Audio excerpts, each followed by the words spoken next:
देखो आंचलिक पाणीपाग विज्ञान केन्द्र पक्षर जहाँ सूचना रही पश्चिम केन्द्रीय बंगोपसागर और पार्श्ववर्ती आपणकर आंध्र उपकूल में रही एक घूर्णिबलय सक्रियता और ता प्रभाव में राज्यर विभिन्न स्थान में वर्षा होबार यथेष्ट संभावना रही है। सतर्क सूचना जारी कर सारी पाणीपाग विज्ञान केन्द्र। तेज आसंता सप्ताह जाए स्थिति कौन रहीपाग नियामक केमी रही अधिक आलोचना जोड़ी होती विशेषज्ञ शरचंद्र साहू। सर, पाणीपाग केन्द्र कही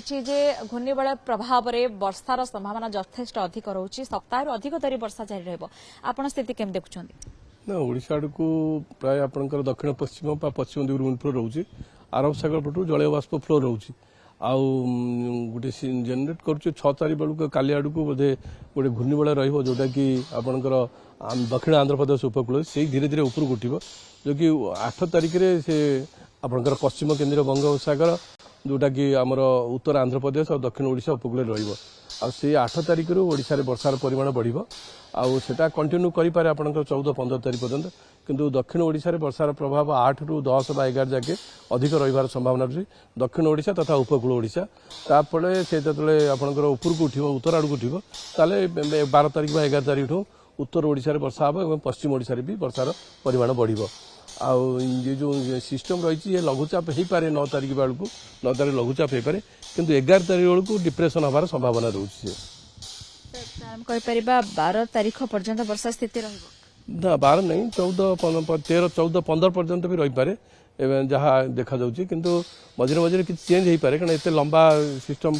एते आगु फोरकास्ट भी बेले बेले एक्यूरेसी होना किंतु एबे जहाँ मॉडल इंडिकेट करुच्ची 8 तारीख रु दक्षिण ओडिशा पटे वर्षार परिमाण बढ़िबो दक्षिण ओडिशा उपकूल ओडिशा रे 24 घंटा स्थिति केन देखुछन वर्षा वर्तमान आपनकर 7 तारीख पर्यंत ओडिशा रे मानसून रो प्रभाव रे माने अल्प रु मध्यम धरण वर्षा लागिबो अनेक स्थान रे वर्षा हो पारे अल्प रु मध्यम धरण वर्षा रे को जगह घड़घड़ी जनित वर्षा भी हबार संभावना रहउची कारण मझे मझे सूर्यकिरण जो प्रभाव रहउची से आपण घड़घड़ी जनरेट करिया को फेवर करिवो जाफर कि आपनकर 7 तारीख पर्यंत वर्षा रहिबो ओहोल ओडिशा रे आभ्यंतर ओडिशा उपश्चिम ओडिशा उत्तर ओडिशा उत्तर कोट भी रही पारे किंतु उपकूल ओडिशा रे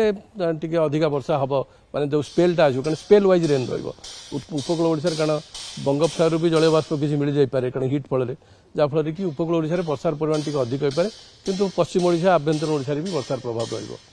निकटरे बन्या जल स्थिति देखा देइथिला विभिन्न स्थान रे यार मध्य टिके जल कमीची किंतु ए वर्षा आहुरी सेबे स्थिति को आनिबो कि नहीं 7 तारीख पर्यंत सेमती कौन असुविधा नहीं 8 तारीख दक्षिण ओडिशा रे वर्षा हम जोटा बन्या आपन उत्तर ओडिशा और पश्चिम ओडिशा रे वर्षा थिला सेटा आपनकर 11 व 12 तारीख बढ़िबो किंतु 10 तारीख पर्यंत सेमती किसी प्रॉब्लम नहीं 10 तारीख दक्षिण ओडिशा रे पारे ऋषिकुल्या वंशधारा रिवर रोची सेठी किसी यदि वर्षा अधिक होला सेठी किसी प्रॉब्लम आसी पारे तथा उपकूल ओडिशा रे तो नदी से समुद्र को पार हो किंतु आपनकर पश्चिम ओडिशा बा छत्तीसगढ़ रे वर्षा हले सेटा प्रॉब्लम हबो। मत्स्यजीवी समुद्र भितर जो घड़घड़ी रोचे उपकूल पाटे समुद्र भितर भी तार किसी ना किसी प्रभाव रहिबो मत्स्यजीवी सतर्कता अवलंबन करार अच्छी। ट्विन सिटी आज स्थिति केन देखुछन कारण सकाळ में देखिबा सर आकाश मेघछन भी रहउची टिके गरम गुळगुळी भी अनुभूत होउची नहीं मेघाच्छन्न रोचे किंतु दिन बढ़िले टिके टिके से स्काई सामान्य पैच वाइज क्लियर हो पारे तादर सूर्यकिरण आसीबो से फेवर करिवो आपनकर इवनिंग बा आफ्टरनून बा इवनिंग समय रे घड़घड़ी जनित वर्षा करिया भी देखु दिहीपर सुधा आप गरम गुड़गुड़ी अनुभूत होउची किंतु संध्या परठार वर्षा देखा जलीय बाष्पर स्थिति सर अधिक रोचे जलीय बाष्प प्राय रोचे अधिक रोचे कारण आपनकर जदियो टेम्परेचर बढ़ी जाउची 33-34 आड़ को से समय जलीय बाष्प आपनकर 70% कमी जाउची किंतु अन्य समय प्राय 85-90% जलीय बाष्प रोचे जलीय बाष्प अधिक रहला फल गुळगुळी फील होउची आ सेही गुळगुळीटा ही फेवर करूची वर्षा करिया भी। प्रतिक्रिया सुनते बर्तमान वायुमंडल उपरिभाग में जलय बाष्पर मात्रा यथेष्ट रही प्रभाव जो देखा आपंकर अपराह पर विभिन्न स्थान में वर्षा आरंभ हो सारी गत 24 घंटा देखीचे विभिन्न स्थान में वर्षा होता ट्विन सिटी में वर्षा होता इतिमध्य जहाँ कहुच्छी जो प्रकार भाव बर्तमान